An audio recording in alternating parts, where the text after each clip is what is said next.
तो गाइज मेरे पास है आज यहाँ पे मैकबुक एयर M4 जो पिछले महीने ही एप्पल ने लॉन्च किया था। अब लगातार 2 हफ्तों से मैं इसे यूज़ कर रहा हूँ, लेकिन ये इसका रिव्यू वीडियो नहीं है। इसे हम कंपेयर करने वाले हैं मैकबुक एयर M3 के साथ, और सिर्फ M3 के साथ नहीं दोस्तों, M2 के साथ भी कंपेयर करेंगे। अभी फिलहाल के लिए M2 मेरे पास नहीं है, लेकिन उसके बारे में भी सारी चीज़ें आपको मैं बता दूंगा। And last but not the list, the legendary laptop MacBook air M1। इसे मैं पर्सनली 2 साल से यूज़ कर रहा हूँ और मुझे अभी तक कोई भी प्रॉब्लम नहीं हुआ है। तो आज के इस वीडियो के अंदर इन चारों को कंपेयर करके बताऊंगा कि आपका जो भी बजट है उस हिसाब से आपको कौन सा मैकबुक एयर प्रीफर करना चाहिए। एक और चीज़, क्या आप इन चारों को स्किप करके मैक मिनी M4 के साथ जा सकते हो, ये भी बताऊंगा। अब आगे बढ़ने से पहले अगर आप चैनल पर नए हो पहले सब्सक्राइब जरूर कर दीजिएगा, क्योंकि 100 के सब्सक्राइबर्स हमारे बहुत जल्द कंप्लीट होने वाले हैं। वीडियो स्टार्ट करते हैं। गाइस, कंपैरिजन स्टार्ट करने से पहले एक छोटी सी रिक्वेस्ट करना चाहूंगा कि जो भी मैक डिवाइसेस आज के इस वीडियो के अंदर मैं आप सभी को बताने वाला हूं, उन सभी के लिंक्स आपको नीचे डिस्क्रिप्शन में मिल जाएंगे, जरूर से चेक कर लेना। साथ ही साथ नीचे टाइम स्टैम्प भी दे दूंगा, तो आपको किसी पार्ट पर डायरेक्टली जाना होगा तो आप जा सकते हो। अब सबसे पहले बात करूं अगर डिजाइन की, तो यहाँ पे ज्यादा कुछ नहीं एक्सप्लेन करने के लिए, क्योंकि M4, M3 और M2 का डिजाइन एक्जैक्टली सिमिलर है। बिल्ड भी आपको सिमिलर देखने मिल जाती है, वेट भी आपको सिमिलर मिल जाता है। हिंज डेफिनेटली सॉलिड फील होता है, तो एक हाथ से आप आराम से लीड को ओपन कर सकते हो। बात करूं M1 की, तो इसका टेपर्ड डिजाइन है, लेकिन बिल्ड क्वालिटी इसकी भी बहुत ज्यादा सॉलिड है। इसका भी लीड आप एक हाथ से आराम से ओपन कर सकते हो, मतलब ऐसा कोई दिक्कत वाली बात नहीं है। बट हाँ, कभी कभार जो है ये बॉटम वाला पार्ट उठ जाता है जब आप लीड ओपन करने जाते हो, वरना ऐसा कोई प्रॉब्लम नहीं है। आपको किसी भी लैपटॉप में बिल्ड के मामले में कोई भी कॉम्प्रोमाइज नहीं करना पड़ेगा। रही बात कीबोर्ड की, तो कीबोर्ड का फीडबैक भी काफी अच्छा है। आपको चारों लैपटॉप में टाइपिंग के लिए यहाँ पे मजा आने वाला है, वहाँ पे भी आपको ऐसा कोई भी दिक्कत फील नहीं होगी। ट्रैक पैड की अगर मैं बात करूँ तो M1 के अंदर आपको छोटा ट्रैक पैड मिलता है, बाकी लैपटॉप के अंदर आपको ट्रैक पैड की साइज जो थोड़ी सी बड़ी देखने मिल जाती है। और ट्रैक पैड जो है मैक का हमेशा से रिस्पॉन्सिव रहा है, काफी स्मूथ फील होता है। हैप्टिक फीडबैक भी आपको इनके अंदर अच्छा ही मिलने वाला है। तो ओवरऑल डिजाइन इन तीनों का सिमिलर है, M4, M3, M2 का। M1 का थोड़ा सा टेपर डिजाइन है। अब ये पर्सनल चॉइस है, आपको कौन सा डिजाइन अच्छा लगता है, बट ये तीन में क्या ही चूज करोगे, सेम ही डिजाइन है। अब डिजाइन में एक और चीज बताना मैं भूल गया, हालांकि M3, M4 और M2 का डिजाइन सिमिलर है, लेकिन एक नया कलर ऑप्शन आपको M4 के साथ मिलता है जो है स्काई ब्लू। लेकिन स्पेस ग्रे आपको M4 में नहीं मिलेगा। स्पेस ग्रे को एप्पल ने इस बार स्किप कर दिया है। मेरा पर्सनल फेवरेट था स्पेस ग्रे। हालांकि ये कलर अच्छा है, और भी ऑप्शन आपको मिल जाते हैं। सिल्वर स्टारलाइट हो गया, फिर मिडनाइट हो गया। मिडनाइट में फिंगरप्रिंट का प्रॉब्लम आता है, इसमें फिंगरप्रिंट इतने दिखाई नहीं देते, तो ये एक अच्छी चीज़ है। तो ये नया कलर आपको कैसा लगा ये कमेंट करके मुझे जरूर बता देना। तो भाई अब मेन कंपैरिजन स्टार्ट करते हैं। सबसे पहले डिस्प्ले की बात करना चाहूंगा। M4, M3 और M2 के अंदर आपको 13.6 इंच का IPS LED डिस्प्ले मिलता है। वहीं पे बात करूं M1 की, तो इसके अंदर आपको 13.3 इंच का डिस्प्ले देखने मिल जाता है। अब यहाँ पे इन सभी लैपटॉप के अंदर आपको 60 हर्ट्ज का पैनल ही मिलता है, तो ये डेफिनेटली एक डिसअपॉइंटमेंट है, क्योंकि इस प्राइस रेंज में अगर आप विंडोज लैपटॉप में जाते हो तो वहाँ पे आपको OLED डिस्प्ले भी मिल जाता है, और साथ ही साथ हायर रिफ्रेश रेट के ऑप्शन भी मिल जाते हैं। तो इन सारी चीज़ों में आपको थोड़ा सा एडजस्टमेंट करना पड़ेगा। आई डोंट नो, ये एप्पल को 60 हर्ट्ज से अलग ही प्यार है। आईफोन में भी ये सेम चीज़ रिपीट करते हैं, जो नॉन प्रो आईफोन है उनके अंदर आपको 60 हर्ट्ज के पैनल जो है दे देते। तो यहाँ पे यार डेफिनेटली डिसअपॉइंटमेंट है। इस प्राइस रेंज में एप्पल को थोड़ा सा हायर रिफ्रेश रेट प्रोवाइड करना चाहिए। अब बात करूँ ब्राइटनेस की, तो M4, M3, M2 में आपको 500 निट्स की ब्राइटनेस मिल जाएगी। वहीं पे M1 के अंदर आपको 400 निट्स की ब्राइटनेस मिल जाती है। अब इन चारों लैपटॉप को अगर आप आउटडोर्स भी यूज करते हो, ऐसा कोई भी प्रॉब्लम नहीं होगा। थोड़ा सा ब्राइटनेस आपको फिर M1 में फील हो सकता है कि कम है, लेकिन हाँ, वो इतना बड़ा डील ब्रेकर नहीं है। 100 निट्स का ही फर्क यहाँ पे आ जाता है। इसके बाद बात करूं रेजोल्यूशन की, तो वो भी ऑलमोस्ट सिमिलर है। M4, M3 और M2 के अंदर आपको 2560 × 1664 का रेजोल्यूशन देखने मिल जाएगा। और वही पे बात करूं मैं M1 की, तो इसके अंदर आपको 2560 × 1600 पिक्सल्स का रेजोल्यूशन जो है वो मिल जाता है। अब यहाँ पे डिफरेंस इसलिए है क्योंकि इसके जो बेजल्स है वो थोड़े से थिक है। वहीं पे M2, M3 और M4 के अंदर जो है बेजल्स यहाँ पे थोड़े से पतले और ऊपर नॉच का डिजाइन आपको मिल जाता है, तो यहाँ पे इसीलिए पिक्सल्स का जो है थोड़ा सा फर्क आ जाता है। इसके बाद बात करते हैं डिस्प्ले आउटपुट की। अब देखो, चारों ही लैपटॉप में आपको डिस्प्ले आउटपुट काफी अच्छा मिलता है। व्यूइंग एंगल्स में ऐसा कोई भी प्रॉब्लम नहीं है। यहाँ पे वाइट कलर P3 का भी सपोर्ट है, तो अगर आपको कुछ क्रिएटिव काम करना होगा, जैसे ग्राफिक डिजाइनिंग करना है या कुछ करना है, वो भी आप कर सकते हो। कलर्स आपको इसके अंदर अच्छे मिल जाते हैं, क्लैरिटी आपको अच्छी खासी मिल जाती है। और यहाँ पे आप बेसिकली चेकआउट कर सकते हो कि किस तरीके से M3 का और M4 का भी आउटपुट निकल के आता है, तो आपको आउटपुट के मामले में भी ऐसा कोई प्रॉब्लम नहीं होगा। M1 में भी अच्छा खासा आउटपुट अभी भी मिल रहा है, तो ये काफ़ी सही चीज़ लगी मुझे। बस जैसे बताया, ब्राइटनेस कभी कभार थोड़ा बहुत जो है ऊपर नीचे फील हो सकता है। तो भाई मल्टीमीडिया की बात निकली थी, तो स्पीकर की भी बात कर ही लेते हैं। देखो, M4, M3 और M2 के अंदर आपको 4 स्पीकर्स मिलते हैं जो स्पेशल ऑडियो और डॉल्बी एटमॉस को सपोर्ट करते हैं। अब इन तीनों में से अगर आप मुझे पूछोगे कि किसका स्पीकर थोड़ा सा ज़्यादा अच्छा लग रहा है तो डेफिनेटली मैं M4 के साथ जाना चाहूँगा। मैंने साइड बाय साइड M3 और M4 को कंपेयर किया, सेम सॉन्ग लगा के सेम वॉल्यूम लेवल पे, तो यहाँ पे M4 का आउटपुट मुझे थोड़ा सा ज़्यादा क्लियर फील हुआ और ज़्यादा वाइड ऐसा फील होता है। अब ऐसा नहीं है कि M3 और M2 का स्पीकर खराब है, डेफिनेटली इनका भी स्पीकर आपको अच्छा ही फील होगा। इन जनरल अगर आप किसी भी लैपटॉप का स्पीकर चेक करने जाओगे तो मैकबुक के स्पीकर आपको हमेशा अच्छे ही मिलेंगे, तो ये प्लस पॉइंट रहा है हमेशा एप्पल का। लेकिन हाँ, अगर मुझे इन चारों में से किसी को चूज़ करना ही होगा तो मैं यहाँ पे M4 के साथ जाना चाहूँगा, क्योंकि यस डेफिनेटली इसका स्पीकर थोड़ा सा अच्छा फील होता है। लेकिन M1 का स्पीकर आप मुझसे पूछोगे तो अभी भी मुझे M1 का स्पीकर ज़्यादा अच्छा लगता है। अब इसमें स्टीरियो स्पीकर्स का ही सपोर्ट है, डॉल्बी एटमॉस का सपोर्ट जो है आपको मिल जाएगा।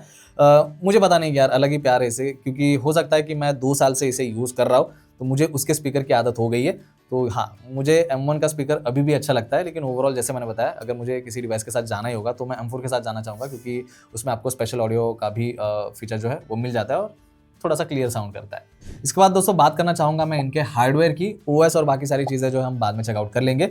अब जैसा जिस मॉडल का नाम है वही चिपसेट आपको उसके अंदर मिल जाती है। मैकबुक एयर M4 के अंदर M4 है, M3 के अंदर M3 है, M2 के अंदर M2 चिपसेट मिल जाएगी और मैकबुक एयर M1 के अंदर आपको M1 चिपसेट मिलती है। अब फ़र्क यही है कि जो M4 चिपसेट है वो 10 कोर CPU के साथ आता है, M3 और M2 में और M1 में आपको 8 कोर CPU ऑप्शन मिल जाता है। अब यहाँ पे एक चीज़ जो है थोड़ी सी डिफरेंट है, M1 और M2 जो प्रोसेसर है वो 5 नैनोमीटर आर्किटेक्चर पे बेस्ड है, और रही बात M3 और M4 की तो ये 3 नैनोमीटर आर्किटेक्चर पे बेस्ड है, तो ये ज़्यादा पावर एफिशिएंट है। अब ऐसा नहीं है कि M2 और M1 पावर एफिशिएंट नहीं है, 5 नैनोमीटर आर्किटेक्चर पे बेस्ड है, वो भी पावर एफिशिएंट है।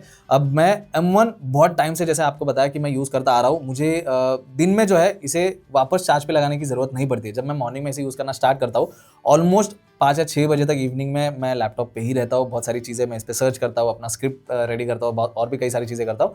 मुझे कभी भी चार्जर लगाने की ज़रूरत नहीं पड़ती है अनटिल एंड अनलेस मैं बहुत ज़्यादा कोई इंटेंसिव टास्क कर रहा हूँ, तो एक दिन का बैकअप इससे आपको आराम से मिल जाता है। अब नंबर्स की अगर मैं बात करूँ, स्क्रीन ऑन टाइम की अगर मैं बात करूँ, तो 6 से 7 घंटों का स्क्रीन ऑन टाइम मुझे आराम से इससे मिल जाता है, कंसीडरिंग कि ये 5 साल पुराना लैपटॉप है। आप विंडोज़ में कोई लैपटॉप देखने जाओगे इस टाइम पे, कोई नया लैपटॉप भी खरीदोगे तो उसका ओवरऑल जो स्क्रीन ऑन टाइम है या बैकअप है वो आपको 6 से 7 घंटे का मिल जाएगा।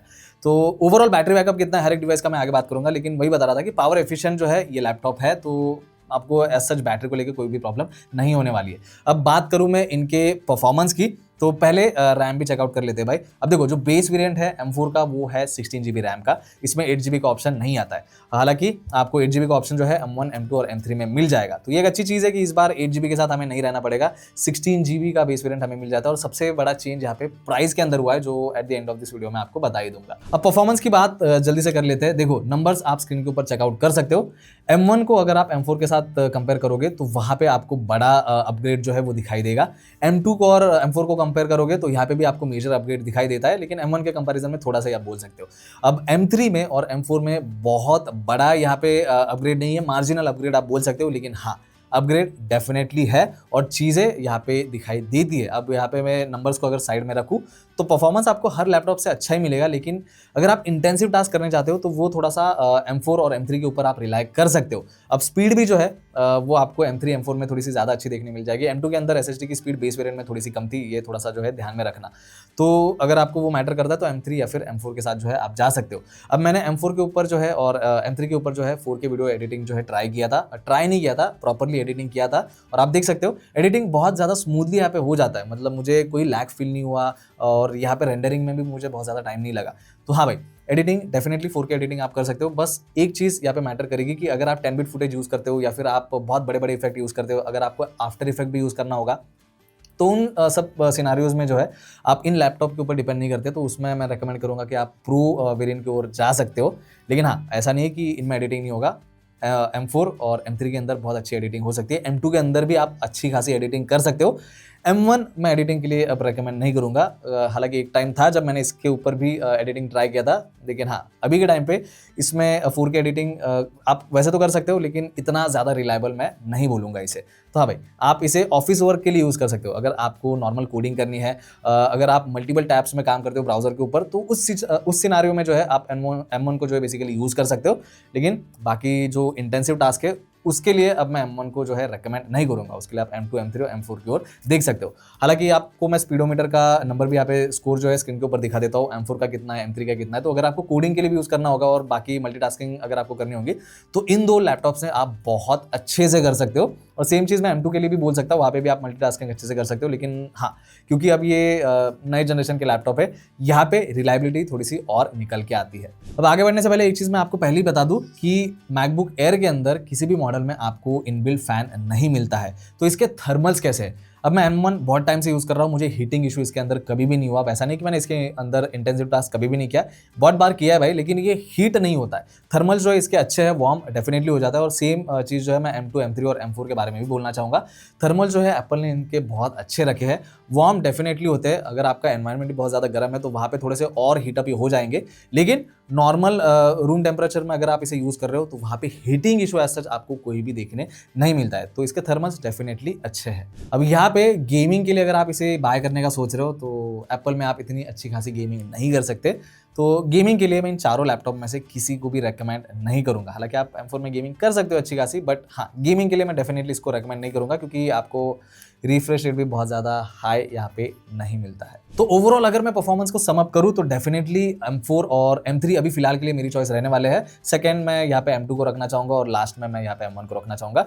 अगर एफिशिएंसी आपको चाहिए, रिलायबिलिटी आपको चाहिए, आपको स्मूथ एक्सपीरियंस चाहिए, तो डेफिनेटली M3 या फिर M4 की ओर आप देख सकते हो। तो भाई अब बात करना चाहूँगा मैं OS की। अब वैसे तो चारों लैपटॉप के अंदर आपको लेटेस्ट मैक OS सिकोया मिलता है और एप्पल इंटेलिजेंस का सपोर्ट भी मिलता है। तो हाँ भाई, M1 के अंदर भी आपको एप्पल इंटेलिजेंस मिलता है। और सिर्फ एप्पल इंटेलिजेंस नहीं, जो सारे फीचर्स है उसके अंदर, जैसे कि इमेज प्लेग्राउंड हो गया, जेनमोजी हो गया, राइटिंग टूल हो गया, चैट जीपीटी का इंटीग्रेशन हो गया, न्यूज़ सीरी हो गया, ये सारी चीज़ें आपको इन सभी डिवाइसेस में मिल जाती है। लेकिन हाँ, फ्यूचर प्रूफ कौन सा डिवाइस है उसको अगर मैं बोलूँ तो M1 को मैं थोड़ा सा पीछे ही रखना चाहूँगा, क्योंकि ऑलरेडी इसको 4-5 साल हो गए हैं। लेकिन लॉन्ग टर्म के हिसाब से M3 और M4 के साथ आप जा सकते हो। M4 में 7 साल का अपडेट आपको मिलने वाला है, तो 2032 तक जो है आप आराम से इसे यूज़ कर सकते हो। 1 साल कम आप M3 के लिए पकड़ सकते हो और 2 साल कम आप M2 के लिए पकड़ सकते हो।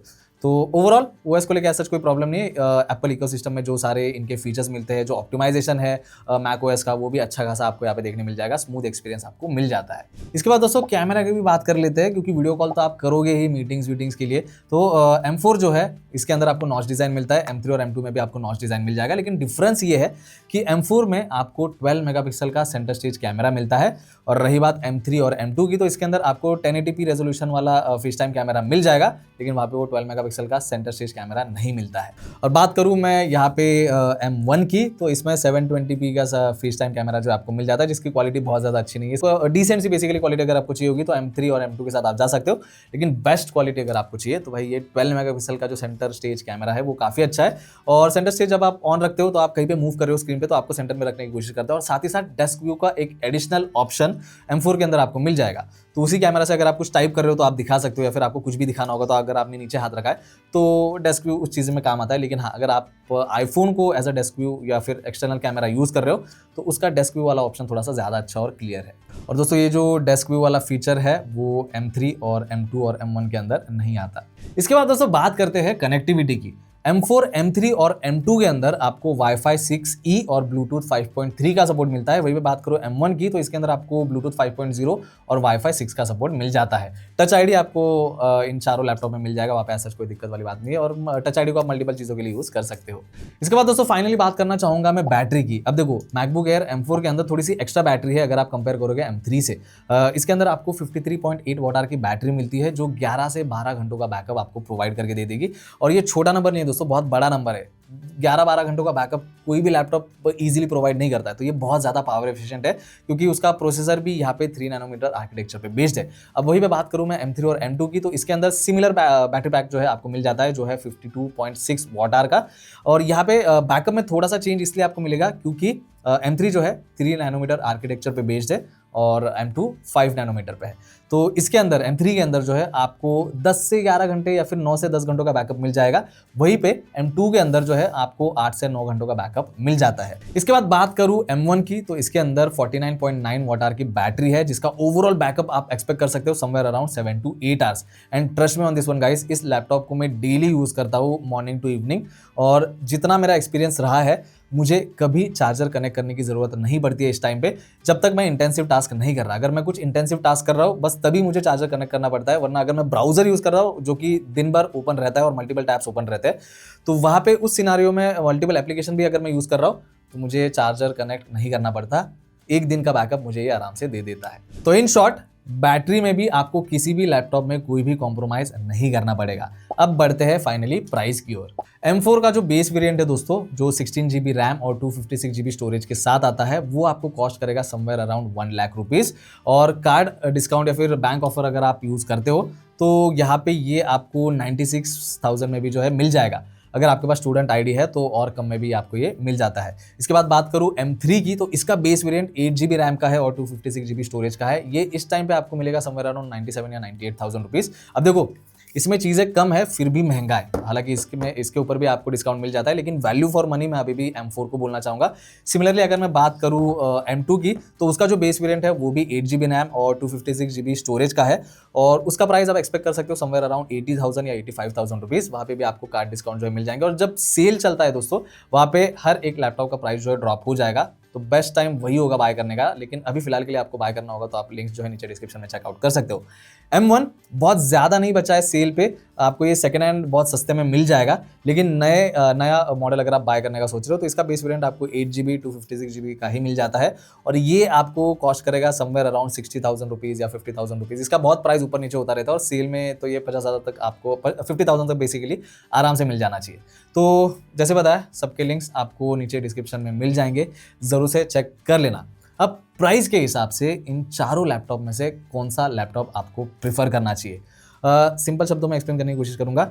M4 और M3 के साथ आप जा सकते हो, लेकिन मैं जेन्युइनली M4 ही सजेस्ट करूंगा, क्योंकि प्राइस टू परफॉर्मेंस रेशियो अगर आप देखते हो तो M4 ज़्यादा वैल्यू फॉर मनी है। अब ये एक अपग्रेड है, नया प्रोसेसर आपको मिल जाता है, 2 कोर भी आपको एक्स्ट्रा मिल जाते हैं इसके अंदर, बैटरी बैक भी यहाँ पे बढ़ गया है, बैटरी बैकअप आपको एक्स्ट्रा मिल जाता है, और बाकी सारी चीज़ें भी इसके अंदर अच्छी है। और ये अपग्रेड अगर आप देखते हो तो उस हिसाब से एप्पल ने इसका प्राइस इस बहुत अच्छा रखा है। ये पहला डिवाइस है, या फिर मैक में बेसिकली बोल सकता हूँ, ऐसे डिवाइस है मैक एप्पल के जो काफ़ी अच्छे प्राइस पे आ रहे हैं अभी फिलहाल के लिए, क्योंकि मैक मिनी M4 का भी प्राइस एप्पल ने बहुत ज़्यादा अच्छा रखा था, बहुत कॉम्पिटिटिव प्राइस है।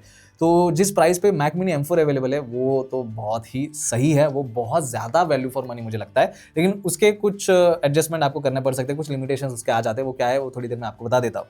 तो हाँ, अगर आपको लैपटॉप ही बाय करना है, अगर आप ऐसे इंसान हो जो ऑफिस में भी काम कर रहे हो, अगर आप ट्रैवल कर रहे हो कहीं पे, तो उस टाइम पे भी आप काम करना पसंद करते हो, आपको ऑन द गो काम करना होगा, तो उस चीज़ में डेफिनेटली मैं मैकबुक एयर M4 आपको रेकमेंड करता हूँ। लेकिन अगर आपको इतने पैसे खर्च नहीं करने और आपको एक अच्छा डिवाइस चाहिए जिसके साथ आप एक जगह पे बैठ के काम कर सको, तो वो है मैक मिनी M4। अगर आप फ्रीलांसिंग कर रहे हो घर पे और आपको बाहर जाके कहीं पे काम नहीं करना है, तो उस सिचुएशन में मैक मिनी M4 आप बाय कर सकते हो। उसका बेस वेरिएंट भी आपको 16 GB 256 GB स्टोरेज का मिल जाएगा, लेकिन उसका कॉस्ट है 60,000 रुपीज़, और ऑफर आप लगाते हो तो और कम में आपको वो मिल जाएगा। वहाँ पे बस आपको मॉनिटर और कीबोर्ड माउस में थोड़े से एक्स्ट्रा पैसे खिलाने पड़ेंगे, लेकिन वो भी ज़्यादा नहीं है। आप एडिशनल 15,000 रुपीज़ पकड़ के चल सकते हो। 12,000 में आपको एक अच्छा 2K मॉनिटर आ जाएगा, और बाकी 1,500-2,000 का आप जो कीबोर्ड और माउस है उसका कॉम्बो खरीद सकते हो। तो मैक मिनी M4 सच में अच्छा ऑप्शन है अगर आपको ऑफिस में एक जगह पे बैठ के काम करना है या फिर घर पे एक जगह बैठ के काम करना है उसके लिए। लेकिन जैसे बताया, ऑन द गो अगर आपको काम करना होगा तो उस सिचुएशन में MacBook air M4 best option है। और अगर आपको एक अच्छा काम चलाऊ डिवाइस चाहिए जो अभी भी 3-4 साल आराम से चल सके, आपको बस ब्राउजर पे काम करना है, कुछ करना है, तो उस सिचुएशन में M1 अभी भी एक अच्छा ऑप्शन है। ट्रस्ट मी, सेकंड हैंड आपको और कम में मिल जाएगा, बस कंडीशन चेक करके लेना, बैटरी हेल्थ ये सब सारी चीज़ें जो है वो चेक करना। अगर नए में आपको ये सस्ते में मिल रहा है तो आप उसके साथ भी जा सकते हो।